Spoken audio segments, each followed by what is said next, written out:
So ngayon mga katropa, pag-uusapan natin ang magandang settings sa Messenger. So ano ba ang magandang settings sa Messenger para sa mga message request? Turn on message request.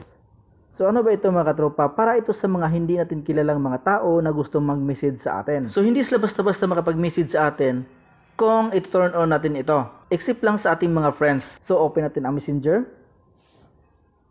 At i-click natin itong 3 lines sa taas, itong 3 lines. Tapos i-click itong settings icon. Scroll down lang natin. Hanapin natin itong privacy or privacy and safety. Click natin. Tapos hanapin natin itong message delivery. Okay. So ito ang dapat natin makita mga katropa. So isa-isahin natin mga katropa. Una, itong people with your phone number. So ang number mo, ang cellphone number mo ay nakapunbok, nakasave sa cellphone ng ibang tao. Okay, so hindi kayo friends sa Facebook pero ang number mo ay nakasave sa cellphone ng ibang tao. Siguro kakilala mo o hindi mo kakilala pero nakasave ang number mo. Okay, so i-click natin ito mga katropa. So dito, pwede mong ilagay sa chat, message request, or don't receive request.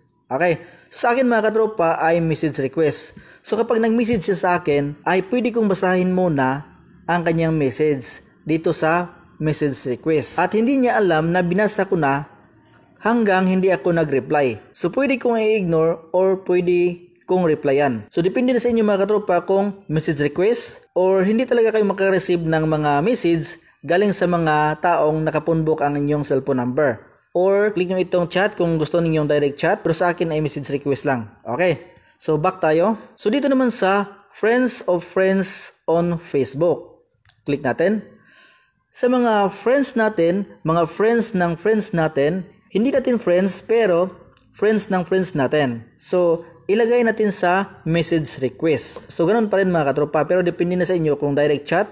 Kung dito nyo ilagay sa chat, kapag mag-message sila, mababasa nyo agad at ma-direct sa inyong message list. So kung gusto niyo mga katropa, don't receive request. So hindi talaga kayo makaka-receive ng mga message galing sa mga friends ng inyong mga friends. Okay. So sa akin ay friend request lang, depende na sa inyo. So back natin. So dito naman tayo sa others on Facebook. Click natin. So sa others on Facebook, wala talagang direct chat. So message request at don't receive request. Okay. So sa akin ay message request. So sa mga hindi natin kilala sa Facebook, kung gusto silang mag-message sa atin ay dadaan mo na siya sa message request.